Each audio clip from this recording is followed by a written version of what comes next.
नमस्कार, मधुराच्या किचनमध्ये आपलं स्वागत आहे। आणि मी आज किचनमध्ये करणार आहे छोलेची भाजी। त्यासाठी मी हे रात्रभर हरभरे भिजत घातले होते, म्हणजे छोले।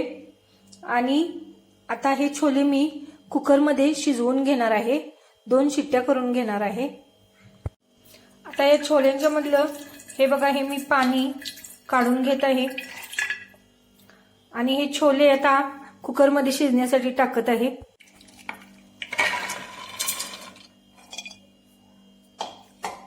हे मी आता छोले कुकरमध्ये शिजण्यासाठी ठेवलेले आहेत। कुकरला झाकण घालून मी आता कुकर गॅसवर ठेवते।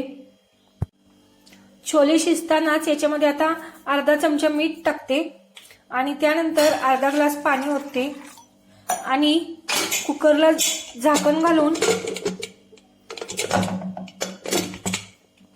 छोले शिजण्यासाठी गॅसवर ठेवते।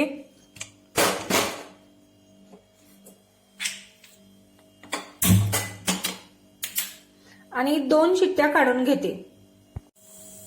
हा मी गॅसवरती कुकर शिट्ट्या काढण्यासाठी ठेवलेला आहे आणि तोपर्यंत मी इथं काढून घेतलेला आहे मसाला, जो छोल्याला फोडणी द्यायसाठी लागणार आहे तो।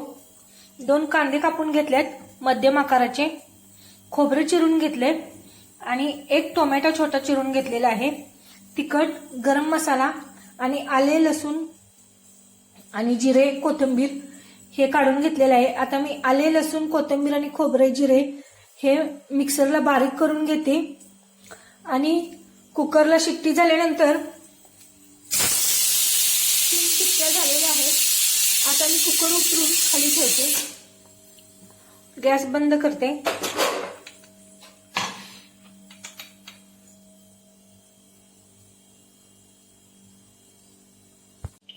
अगदी 20 मिनिटात ही भाजी ताटात वाढून घ्यायला तयार होते। आता मी कुकर खाली उतरून ठेवलाय। कढईमध्ये तेल तापायला ठेवलेलं आहे आणि तेल गरम होईपर्यंत इथं मसाला सुद्धा बारीक करून घेतलेला आहे। आता तेल आपलं तापायला लागलेलं आहे आणि याच्यामध्ये मी आता फोडणीसाठी टाकत आहे कांदा।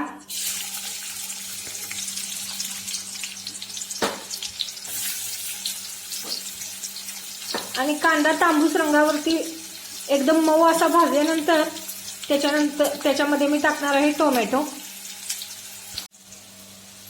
कांदा तेलात भाजेपर्यंत कुकरचं झाकण काढून घेऊया आणि कुकरची वाफ जाण्यासाठी उघडा ठेवूया। हा बघा, मंद आचेवरती कांदा पिवळसर तांबूस रंगावरती भाजलेला आहे। आणि आता याच्यामध्ये मी घालत आहे अर्धा चमचा गोडा मसाला आणि त्यानंतर घालत आहे वाटण।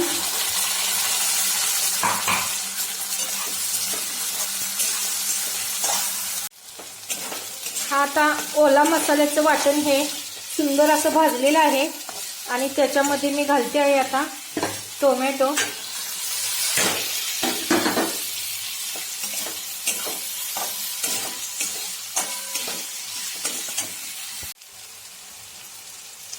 कांदा, टोमॅटो, ओल्या मसाल्याचं वाटण आणि गोडा मसाला हे सर्व व्यवस्थितरित्या भाजलेलं आहे। हे बघा, याला तेल सुटलेलं आहे आणि हे सुंदर असं भाजून झालेलं आहे।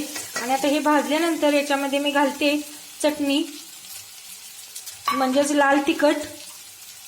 आणि मी छोले शिजत ठेवताना त्यामध्ये मीठ वापरलेलं आहे।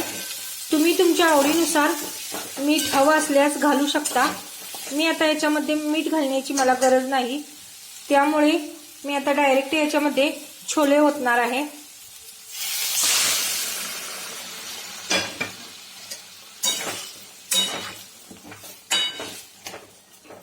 आणि आता हे 5 मिनिटासाठी मिश्रण एकजीव होण्यासाठी हे मी झाकून ठेवणार आहे आणि शिजण्यासाठीही। आता हे छोले शिजताना मी वरून हे बघा 2-3 आमसूलचे तुकडे, म्हणजे 1 मोठा आमसूलचा तुकडा त्याचे 2-3 भाग करून शिजताना याच्यामध्ये टाकलेला आहे। त्यामुळे टेस्ट खूप छान येते। आणि जर चिंचेचा कोळ असेल तर थोडासा चमचाभर चिंचेचा कोळ टाकला तरीही चालतो, यामुळे खूप छान अशी टेस्ट येते।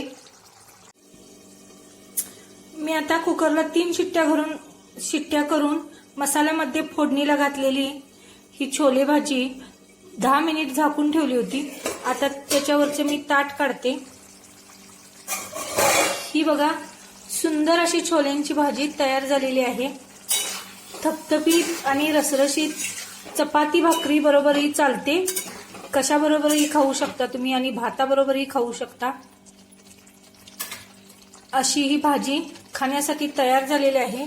आता गॅस बंद करूया आणि भाजी खाण्यासाठी सर्व करूया.